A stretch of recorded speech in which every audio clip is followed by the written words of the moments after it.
প্রত্যেক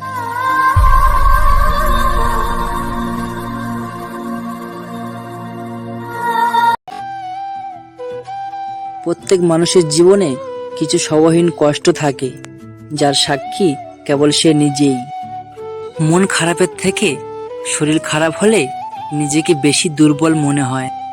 আপন মানুষের অভাব নেই, কিন্তু কষ্ট বোঝার মতো কেউ নেই। হাসির পিছনে কান্না, রাগের পিছনে ভালোবাসা, আর চুপ থাকার পিছনে কারণ খুব কম মানুষই জানে। টাকা এখনকার দিনে সবচেয়ে গুরুত্বপূর্ণ। টাকা থাকলে বন্ধুত্ব, ভালোবাসা, পরিবার সবাই তোমার পাশে থাকবে।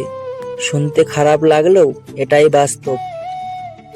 জীবন তো চলেছে ঠিকই, তবে ঠিক পথে না ভুল পথে সেটাই বুঝতে পারছি না।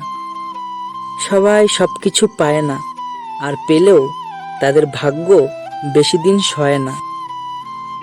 আপন মানুষগুলোই শিখিয়েছে জীবনে কেউ আপন হয় না। আমি তোকে কতটা ভালোবাসি জানি না, তবে তোকে মিস না করে একটা মুহূর্ত থাকতে পারি না। আমি সত্যি ব্যর্থর কারণ আমি কখনোই তোমাকে বুঝতে পারলাম না আমি তোমাকে কতটা ভালোবাসি।